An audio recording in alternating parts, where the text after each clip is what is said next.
All right, ladies and gentlemen, welcome back to the channel again. Thank y'all so much for coming over. We are back, as you guys can see by the title, with another Mr. Ballin video. These secret messages led to a horrifying discovery.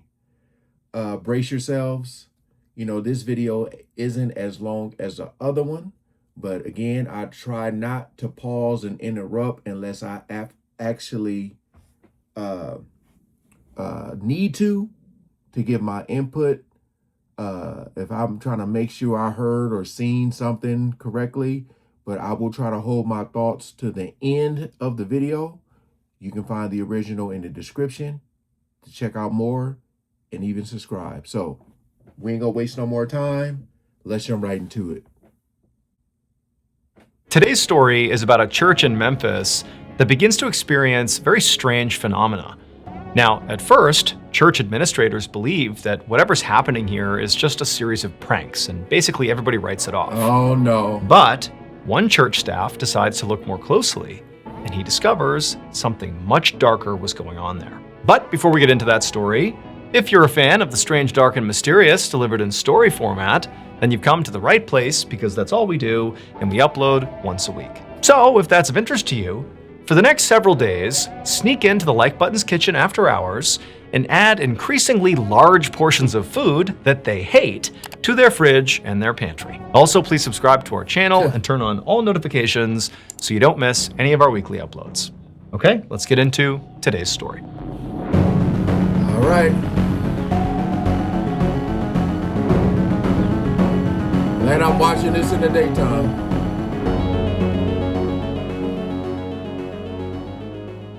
Addicts, boy. Remember flowers in the One attic? morning in late February of 1982, a 42-year-old man named Sam Drash was standing inside of his office, which was inside of a United Methodist Church building in Memphis, Tennessee. And as he stood there, he was frustrated. His arms were crossed, and he was staring down at an empty bowl on his desk. So Sam was the headmaster of an elementary school that was inside of this church. This church building was massive. It not only had, the main chapel and this elementary school, but there were also dozens of offices. There was a full gymnasium, a full kitchen, laundry facilities. I mean, this place was massive. As for Sam, he spent the majority of his time in his office doing administrative work for the elementary school. And because he was at his computer all the time, just kind of doing this busy work, he found himself wanting to snack a lot. And so he needed like a healthy snack to binge on. And he found, mixed nuts were the thing he liked to eat the most that were, sort of healthy.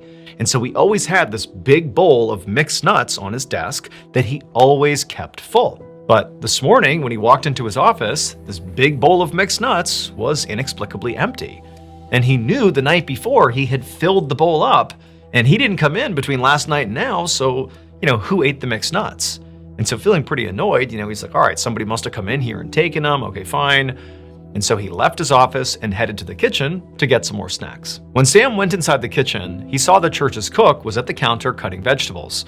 And so Sam said hello to the cook and then walked right over to the pantry where the snacks were.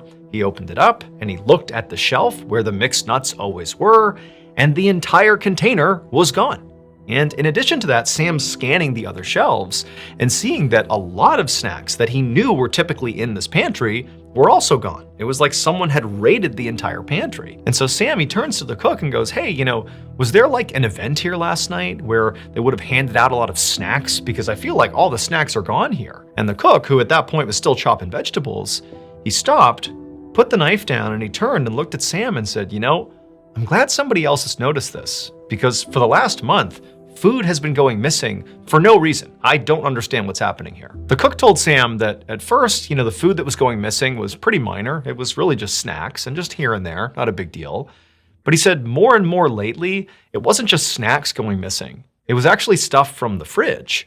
And he told Sam that, at night, he put a padlock on the fridge specifically to keep people out of it, in particular the kids, who would come in and like raid the fridge. He's like, it's locked. But, last night he said he put a ham in the fridge, this whole ham. He put it in the fridge and then he shut and locked the fridge. And then this morning when he came in, he opened the fridge up and the ham was gone. And he literally walked over to the fridge, opened it up and showed Sam the shelf where this huge ham was supposed to be, but now it was just gone. The cook told Sam that he had already spoken to church administrators about this strange issue, when he flagged this morning that this ham was now gone. And while they said they'd look into it, they admitted to the cook that they really didn't know what to think of it. It was just very confusing how this was even happening. At this point, Sam was just totally irritated because now he knew, one, he would have to go do his admin work without any snacks, but two, it was pretty clear that, some of the kids, probably from his school, had likely begun sneaking into the kitchen and taking snacks. And also very likely, they must have gotten a hold of the key to the padlock on the fridge, and now they're kind of escalating, stealing whole hams from the fridge. I mean, this whole thing was just totally annoying and really bad behavior. And so Sam figured he would likely have to deal with the kids at some point. But Sam told the cook, look, for right now, what I'll do is I'll also talk to administrators and I'll have somebody come in here and they'll replace the lock on the fridge. A few days later, on March 3rd, Sam walked into the church building and began heading down the hallway towards his office. For the past couple of nights, things have been quiet at the church. Sam had the lock replaced on the fridge, and it seemed like that had solved the issue of things going missing in the fridge.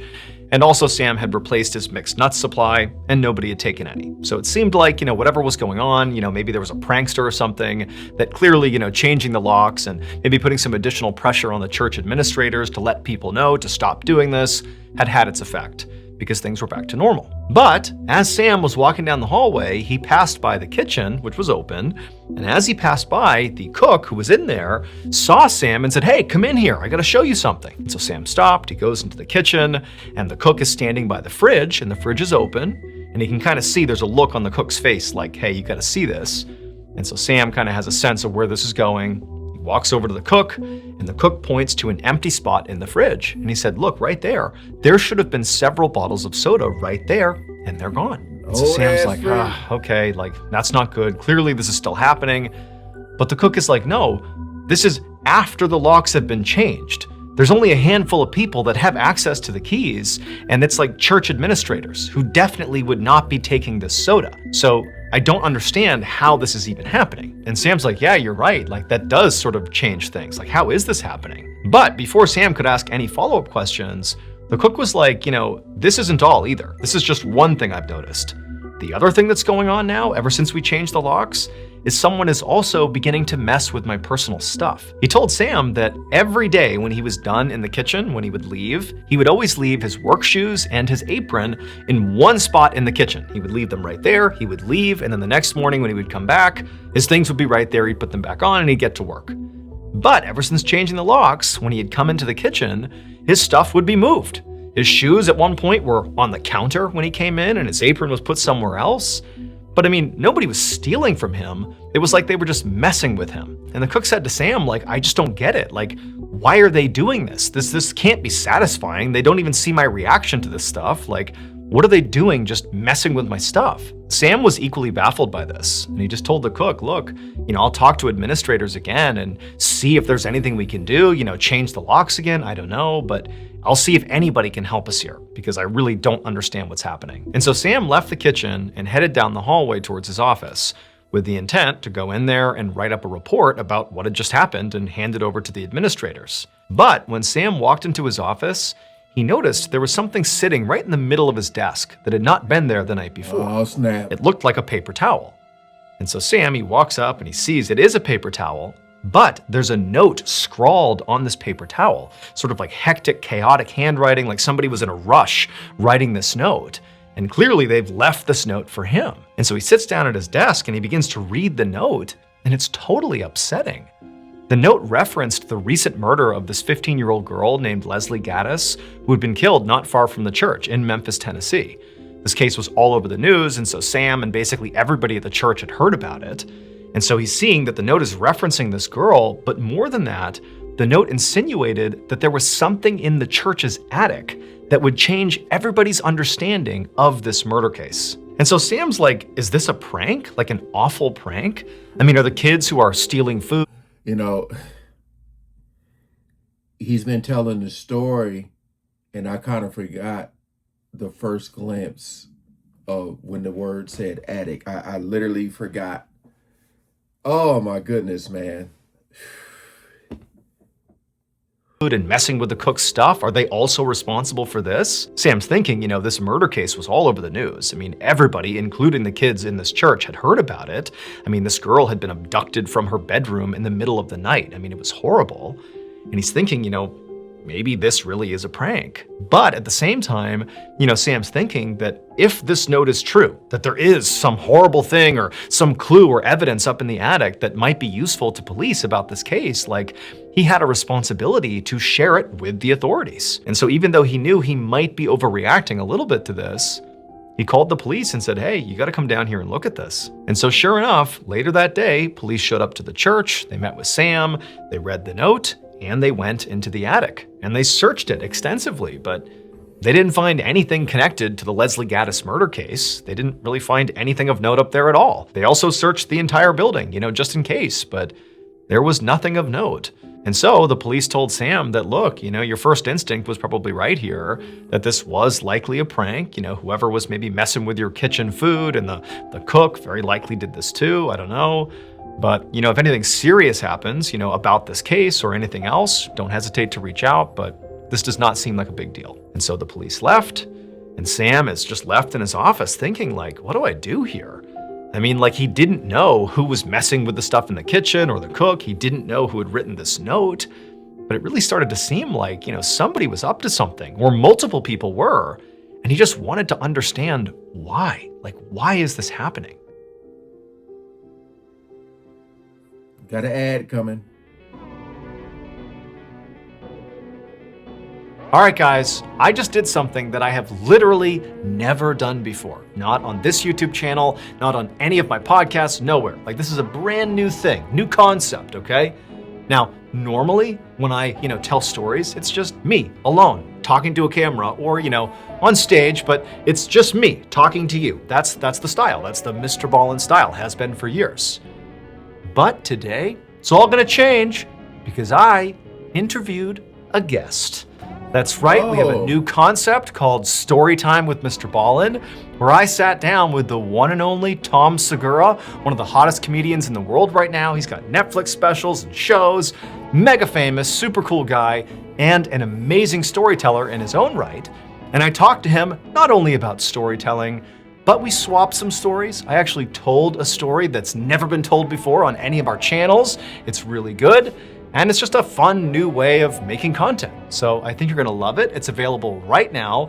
It's called... Where do I sign up? Could you imagine? I can give Mr. Ballin one of my hood stories. I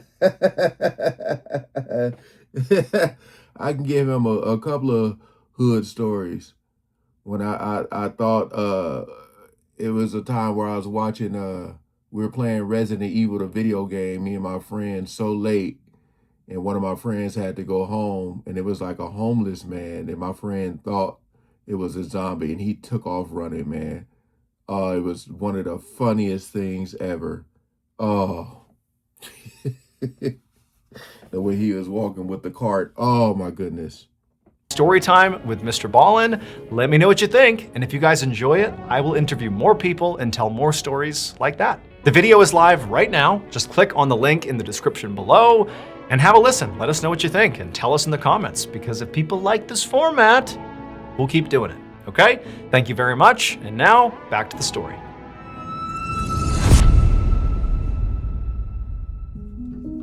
Over the next couple of weeks, food continued to go missing from the kitchen, despite locks being changed several more times. The church's cook continued to have his stuff messed with, and more notes, handwritten notes on various pieces of paper and paper towels, began popping up, not just on Sam's desk, but also on other church officials' desks. And these other church officials, when they got them, they were totally convinced that this had to be a prank. But for Sam, he just felt like, I don't know if this is a prank. It's not really funny. It isn't like the person doing it is really getting any big reaction. It's just kind of creepy and unsettling that somebody is, launching this bizarre campaign against the church. It didn't add up. But, even though this is all happening for weeks at this point, the final straw, at least in Sam's mind, happened the previous Sunday when he and his family were at church, and his son was sitting in one of the front pews, and he grabbed a Bible and he opened it up, and sure enough, a note tumbled out of the Bible. It was one of those handwritten notes on a paper towel, And again, it referenced the murder of Leslie Gaddis. And Sam's looking at his young child, his young boy, reading this note, being like, what's going on here? And Sam's like, this is totally unacceptable. It's one thing to be leaving these notes for adults to find, but now like children are gonna be reading these notes? Like, that's not okay. And so on March 17th, so roughly about a month and a half after all this strange stuff had begun happening in the church, Sam went to the maintenance crew of the church building and told them he wanted to set up a stakeout. Because by this point, Sam was starting to think, like, I don't know if just, some kid or kids from the elementary school are pranking the church. I mean, this has been going on for weeks now. It's sort of like dark at this point with these notes that are being left all over the place. Like, this doesn't really feel like just some kid. This actually feels like maybe an adult, maybe an outsider who's coming in to do this. Like, for what reason, Sam didn't know, but he just felt like something's off here. And so his plan was basically he and the maintenance crew would stay in the church at night and literally hide and try to catch whoever this was, breaking in, doing this stuff in the act. By about 10 p.m. on March 17th, it was just Sam and the maintenance crew in their various hiding spots in the church, sort of centrally located so they could see the hallway that led to the kitchen, that led to Sam's office. They're all just kind of positioned, waiting. And so far, nothing had happened. I mean, the church was totally quiet. Everybody else had left for the night. It was just Sam and the maintenance crew. And they were just kind of twiddling their thumbs, waiting to see what would happen. And at some point, the maintenance crew, they got really bored because there really was nothing happening. I mean, Sam was super motivated, but the maintenance crew's like, I don't know, I don't really care about any of this stuff. And so one of them decided to just, stretch his legs and just walk around the church, just to do anything other than sit here with nothing happening. And so he got up and he walked down the hallway and he's like kind of looking in each room and there's nothing going on. And as he was walking towards the nursery at the end of the hallway, he heard some movement coming from behind him.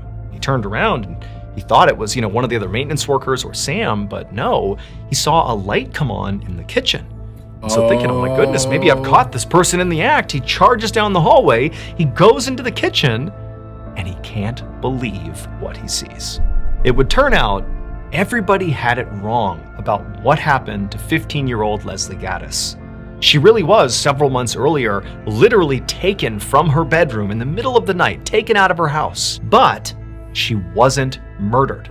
Everybody thought she had been, and the news acted like she had been, but she hadn't been. Instead, her kidnapper, 42-year-old Ernest Stubblefield, had taken her in the middle of the night and brought her to this church and had been holding her in the church's attic for the last 119 days. And during that time, Ernest had her at knife point and basically watched her near 24/7 to make sure she wouldn't escape. And the whole time he's telling her, don't worry, I'm gonna get ransom for you, and as soon as I do, you'll be allowed to leave. But Leslie began to realize that ransom was not materializing, and it didn't really seem like Ernest had much of a plan, and eventually he would just have to get rid of her. And so she knew, like, if she didn't save herself, she was likely gonna get killed. And so in the rare moments where Leslie was not being watched by Ernest, like for example, when they were down in the kitchen and getting food after hours, they critically had been listening the whole time, and they would hear when the locks had been changed on the fridge, and they would see where the keys were being hid, and they would just sneak down, get the keys, open the fridge up, and they would eat.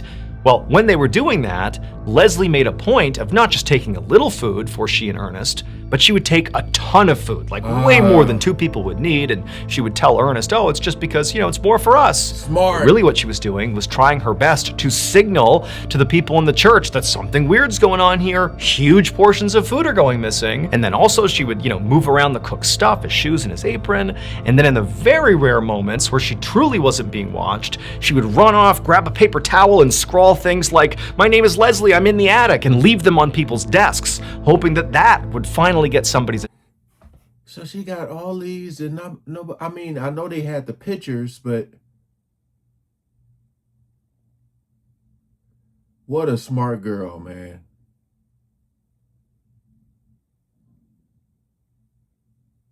We come down at night. Wow, man. Attention, but unfortunately, pretty much everybody in the church thought it was a joke, except for Sam. However, when he contacted the police and told them, like, hey, I got this note that sort of suggests that maybe Leslie is being held in the attic, well, they went up there and they searched the attic, and they didn't find her because Ernest had found a special crawl space in the attic that nobody knew about. And so she was just feet away from police, but they didn't know she was up there. But luckily, Sam did not stop. He continued to question what was happening, continued to think all this stuff was super weird.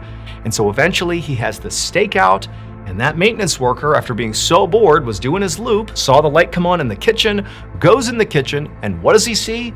But Leslie Gaddis, alive in the flesh, standing right there. She saw him, Ernest is right behind her, and she just made a run for it and literally dove into the maintenance worker's hands, just praying that he would not run away because Ernest was sure to grab her and do something to her.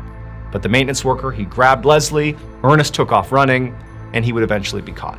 Ernest was convicted of kidnapping and sentenced to 20 years in prison.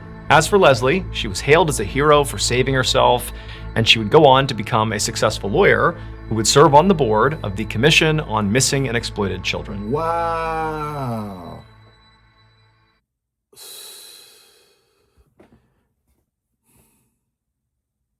Shame on all those people who thought it was a joke. Like, I don't know, man. What be going through people's heads? She like, this is Leslie. I'm being held up in the attic. Call the police. Call my dad. We come down at this time. Like, why not just kind of like hide somewhere where you can notice them coming down? This could have ended tragically. But shout out to her for being smart. I mean, she's a lawyer now, so damn, dude.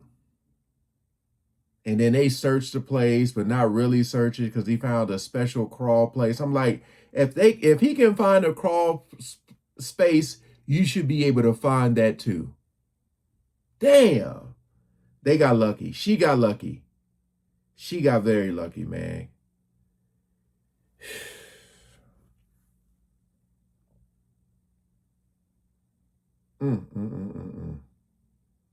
Appreciate y'all coming over and watching. Hope y'all enjoyed. If so, go ahead, like, share, comment, and subscribe, man.